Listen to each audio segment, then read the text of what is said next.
신앙 고백하시겠습니다. 나는 전능하신 아버지 하나님 천지의 창조주를 믿습니다. 나는 그의 유일하신 아들 우리 주 예수 그리스도를 믿습니다. 그는 성령으로 잉태되어 동정녀 마리아에게 나시고 본디오 빌라도에게 고난을 받아 십자가에 못 박혀 죽으시고 장사된 지 사흘 만에 죽은 자 가운데서 다시 살아나셨으며 하늘에 오르시어 전능하신 아버지 하나님 우편에 앉아 계시다가 거기로부터 살아있는 자와 죽은 자를 심판하러 오십니다.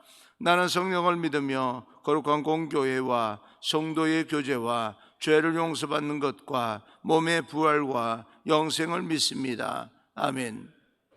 오늘 선포되어질 하나님의 말씀은 출애굽기 9장 27절부터 35절까지 말씀을 제가 봉독해 올리겠습니다.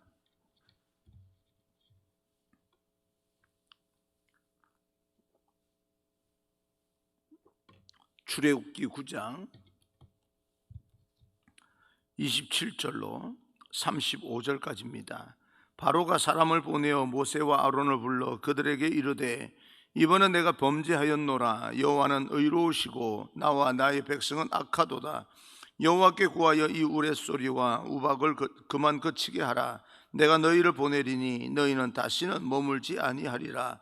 모세가 그에게 이르되 내가 성에서 나가서 곧 내 손을 여호와를 향하여 펴리니 그리하면 우레소리가 그치고 우박이 다시 있지 아니할지라. 세상이 여호와께 속한 줄을 왕이 알리이다. 그러나 왕과 왕의 신하들이 여호와 하나님을 아직도 두려워하지 아니할 줄을 내가 아나이다.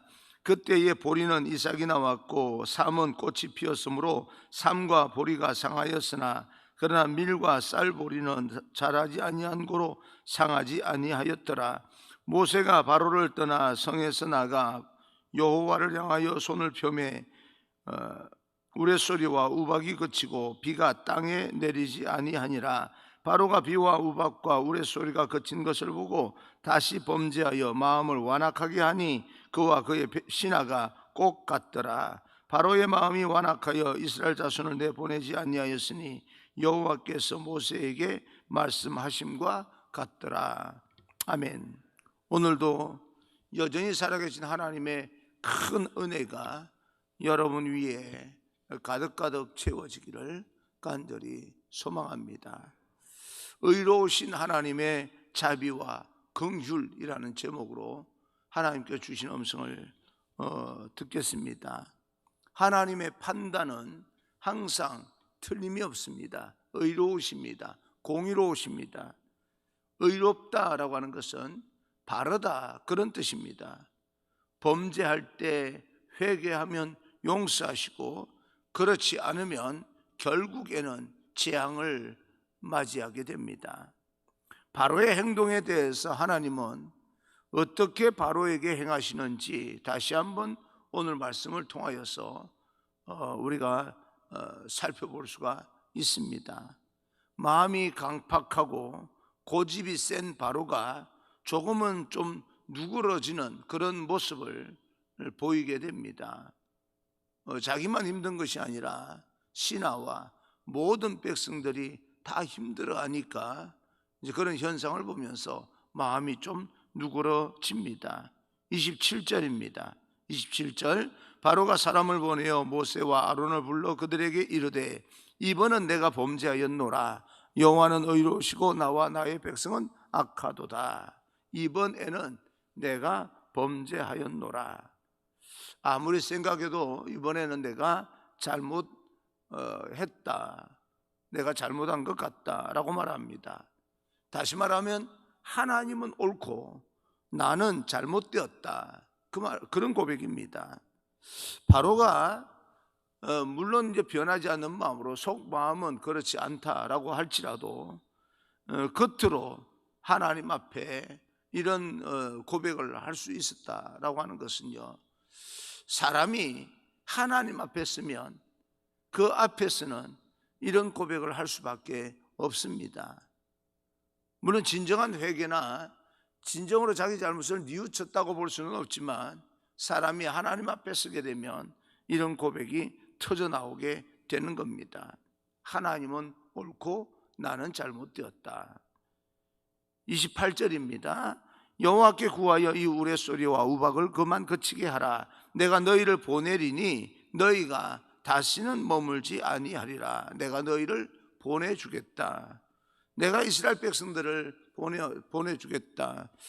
여기까지 보게 되면 한 사람의 잘못된 것을 깨우치는 것과 하나님 앞에서 자신의 모습, 인간의 연약한 모습이 얼마나 그 연약한 모습을 발견하는 것이 얼마나 아름다운가라고 하는 것을 사실은 볼 수 있습니다. 하나님은 옳고 나는 잘못되었다. 너희가 말한 대로 너희를 다 내 보내주겠다라고 하는 여기까지는요, 참 제대로 된 사람 같습니다. 사람은 살아가다가 누구나 실수할 수 있습니다. 그런데 그 잘못을 깨닫고 용서를 구하는 데 의미가 있습니다. 우리 모두도 실수하고 잘못을 합니다. 그런데 실수하고 잘못한 것을 끝까지 자존심 상한다고 그 자존심 하나 지키려고 오기를 부려서는 안 됩니다. 여차여차해서 내가 잘못한 건 잘못했다라고 이야기를 하고, 내 마음이 불편해서 아니면 내 욕심에 의해서 이렇게 해보려고 했었던 건데 방향이 잘못됐다는 것을 내가 알고 있다라고 하는 정도로도 이야기해 줘야 됩니다. 내가 범죄하였고 하나님은 의로우신 분이다. 이제 내가 이스라엘 백성들을 내 보내겠노라 결단하는 바로의 모습, 겉으로 보기에는 아름다운 모습입니다. 바로가 이렇게 선포하고 또 깨달은 대로 그 삶 속에서 마음 강팍하지 아니하고 계속해서 실천했더라면 얼마나 좋았을까라고 하는 그런 생각을 해봅니다. 뒤에 이어지는 재앙들을 당하지 않아도 되는 거니까, 그죠? 앞부분에 당한 것은 어쩔 수 없다 할지라도 이후로는 그런 재앙이 그에게 미치지 않을 거니까 여기까지 깨달은 대로 실천했더라면 얼마나 좋았을까라고 하는 생각을 해봅니다. 그런데 바로는 어떻게 행동합니까? 34절입니다. 34절, 바로가 비와 우박과 우레소리가 그친 것을 보고 다시 범죄하여 마음을 완악하게 하니 그와 그의 신하가 꼭 같더라.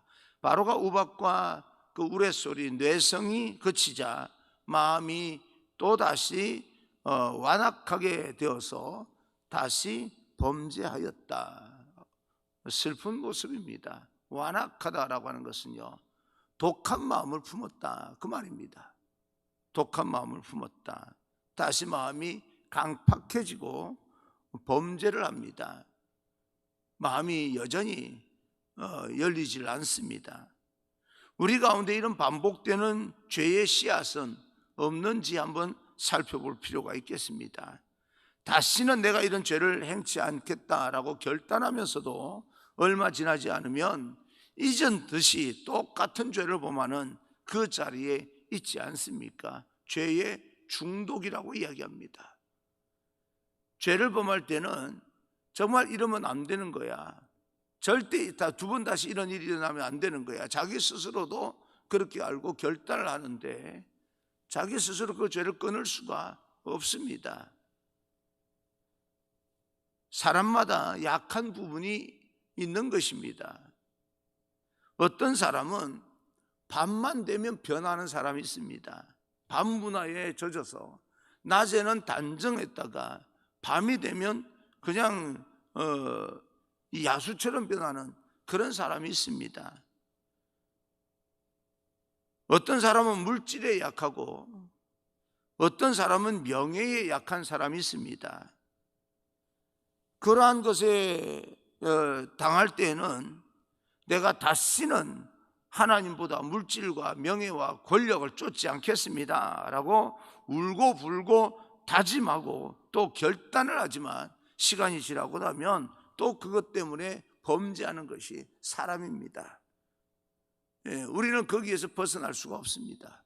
죄의 본성이 우리 안에 자리 잡고 있기 때문에 우리는 아무리 내가 두 번 다시 그렇게 하지 않겠다고 결단해도 거기에서 벗어날 수 있는 사람이 아무도 없습니다. 자유로울 사람이 아무도 없어요. 다른 사람이 그러는 걸 보면서 뭐 저 인생을 저렇게 사느냐고 우리가 손가락질하고 비난하지만 사실은 좀 더 깊이 들여다보면 내 죄를 들키지 않기 위해서, 나는 너와 다르다고 하는 것을 내 보이기 위해서 하는 행동일 뿐이지, 사실은 그 안에서 내가 결단한다고 해서 결단한 대로 모든 것을 자유롭게 그렇게 지킬 수 있는 사람, 존재가 우리가 아닙니다.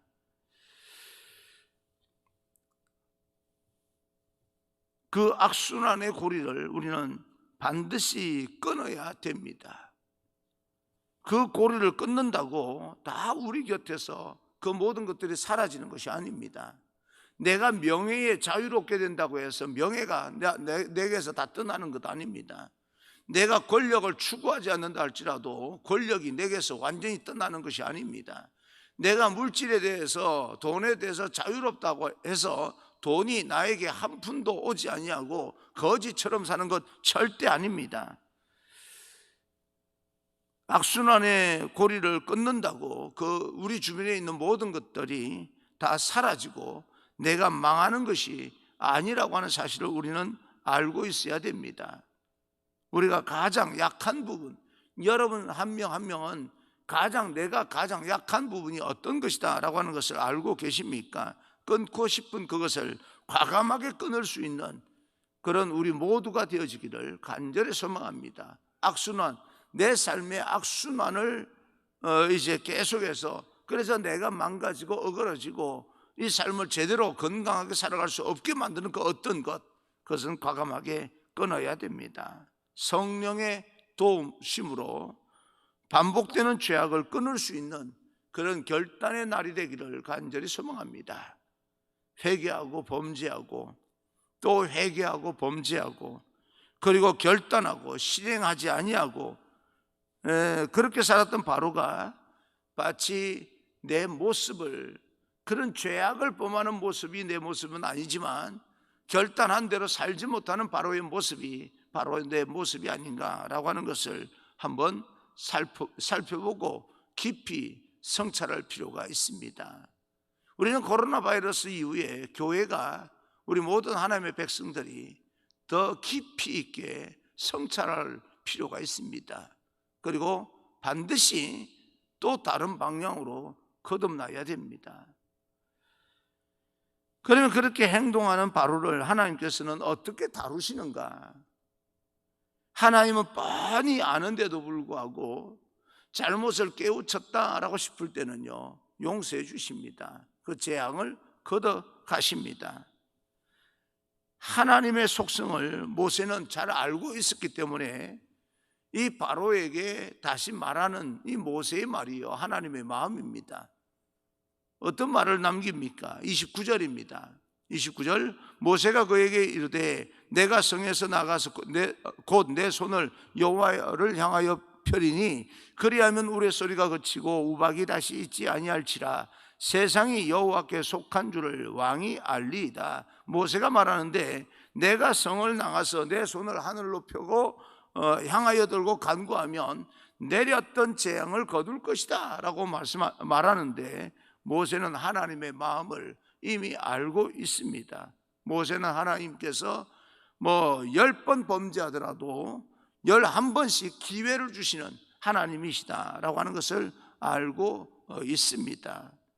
그래서 33절입니다. 33절, 모세가 바로를 떠나 성에서 나가 여호와를 향하여 손을 펴매 우레소리와 우박이 그치고 비가 땅에 내리지 아니하니라. 그렇게 했습니다. 그런데 그렇게 하게 된다면 내가 당신의 마음을 아는데 결코 이 모든 것이 그친다고 해서 하나님을 제대로 인정하는 사람이 아니라고 하는 것을 나는 안다.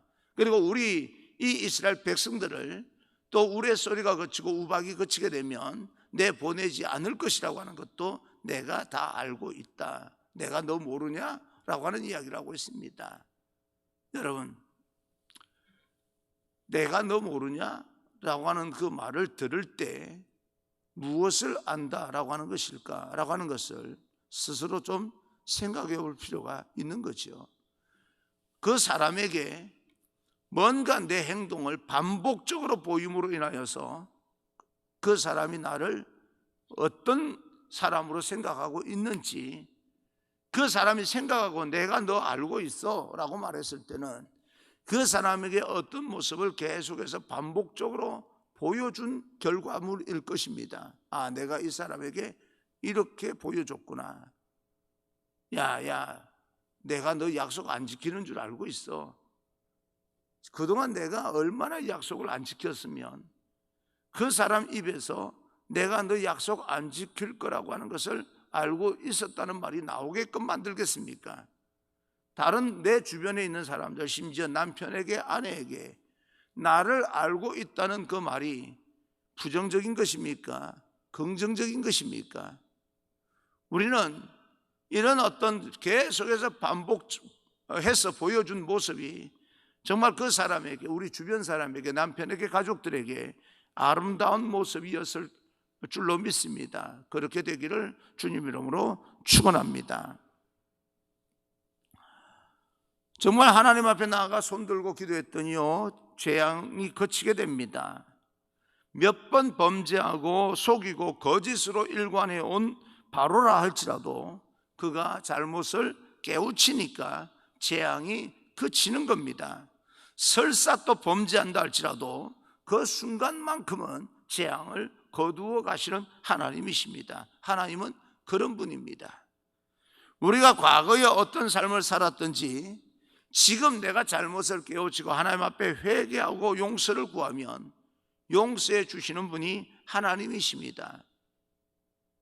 내가 회개를 하고 밖에 나가서 전혀 변함없는 삶을 그대로 산다 할지라도 지금 내가 잘못을 깨우쳤단 말하면 하나님은 그 말에 속아주시는 듯 재앙을 거두어 가시는 그런 하나님이십니다.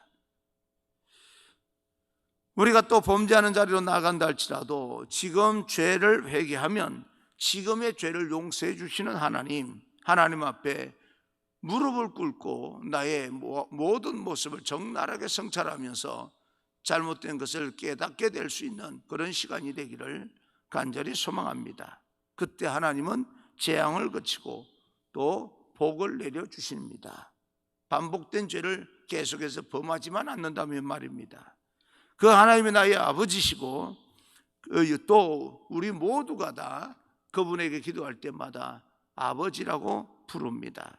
우리가 죄로 말미암아 주님 앞에 나아가는데 방해가 되는 것이 있습니까? 담대히 나아가서 그 모든 것을 죄를 깨닫고 회개하고 하나님 앞에 간구하시길 바랍니다. 하나님은 반드시 이 모든 것들을 다 걷어내시고 우리에게 복을 다시 회복의 축복을 허락해 주실 것입니다.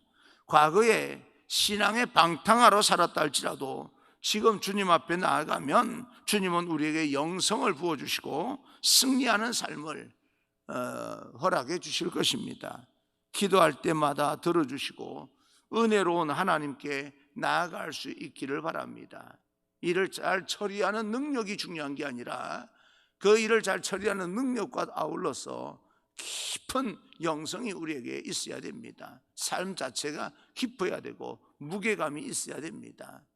교회는 그동안에 굉장히 겉으로는 부흥했다고 전 세계적으로 한국교회가 소문이 나 있었지만 사실은 깊은 영성의 추구는 부족하지 않았나라고 하는 생각을 해봅니다. 그래서 하나님께서 우리에게 더 깊은 삶의 무게감을 허락하시기 위해서 또 이렇게 코로나 바이러스라는 도구를 통해서 우리를 더 깊은 영성으로 나아갈 수 있도록 성숙한 모습으로 나아갈 수 있도록 기회를 주신 것이 아닐까라고 하는 생각도 많이 해봅니다. 그런데 조금 전에 우리가 이미 읽었지만 34절 뒷부분을 보게 되면 그와 그 신하가 꼭 같더라라고 하는 말이 나옵니다. 왕도 다시 범죄하고 신하들도 다시 범죄하고 피차 일반이었다. 과거로 돌아가 버리는 것이, 강팍한 마음으로 돌아가 버리는 것이, 독한 마음을 품고 예전처럼 살아가는 모습이 똑같다라고 하는 피차일반이다. 바로 주변의 신하 가운데 누구 하나라도 영적으로 깨어 있었으면 하는 바람을 가져봅니다. 지도자가 잘못되었을 때 누구 하나라도 하나님 앞에 깨어 있으면 인간적으로 고통을 당할 수 있지만 깨어 있는 그 한 사람을 통하여서 하나님은 치유의 역사를 이끌어 가십니다. 하나님, 우리 주변에 어느 누구 하나라도 하나님 앞에 진정으로 깨어 있는 자가 있게 하옵소서. 정말 영적으로 깨어 있고 더 성숙해지고, 그래서 객관성 있게 모든 것을 바라볼 수 있고 관찰할 수 있는 영적인 예민한 사람이 한 사람만 있어도 그 공동체는 희망이 있습니다. 왕과 신하가 똑같이 범죄하니까 무슨 소망이 있겠습니까? 남편과 아내가 똑같이 범죄하면 그 집안 무슨 소망이 있습니까? 사도행전 5장입니까? 삽비와 아나니아와 삽비라 부부의 사건을 여러분 알고 계시지 않습니까? 똑같이 거짓말하면서 무슨 소망이 있어요? 한 사람이라도 바로 서 있어야 됩니다. 저는 여러분을 축복합니다. 부부가 다 깨어 있기를 바랍니다. 누군가 범죄하고 있다면 한 사람이라도 끝까지 깨어서 바른 길로 갈 수 있도록 객관적인 그런 어떤 냉철한 판단을 할 수 있는 사람이 있어야 됩니다. 난 우리 교회 장로님들이 그런 분이 되었으면 좋겠습니다. 깨어 있어서 냉철하게, 내 감정도 중요하지만 교회 공동체를 위해서 좀 냉철하게 객관성 있게 파악할 수 있는 그런 한 사람, 제가 되고 여러분이 되기를 바랍니다. 저라고 뭐 이런저런 걸 판단을 100% 잘하겠습니까? 그렇지만 판단을 잘못했을 때 판단을 잘할 수 있게끔 도움을 줄 수 있는 한 사람, 우리 장로님들이 되고 권사님들이 되고 우리 성도님들이 되게 될 때 교회 공동체는 더 건강해지리라, 그렇게 생각을 합니다. 어떤 말을 들을까? 그 말 듣는 것이 두려워서 그냥 덮고 넘어가고 넘어갈 때 그 공동체는 부패해 가는 것입니다. 힘들고 어려워도, 아프고 불편하더라도 펼쳐놓을 일들은 펼쳐서 해결해 나가는 것이 건강한 겁니다. 여러분 한 사람 한 사람 영적으로 깨어있고 삶의 무게감이 더 깊어지고, 또 다른 어떤 측면에서도 긍정적이고 또 아름다운 그런 어떤 마음을 가지고 하나님 앞에 이 땅에서 하나님 말씀대로 살아가겠노라, 그렇게 결단할 수 있는, 세상을 변화시킬 수 있는 한 사람, 세상 새로운 공동체를 만들어갈 수 있는 하나님의 은혜를 덧입힌 한 사람, 바로 여러분 한 사람 한 사람 되기를 주님 이름으로 축원합니다.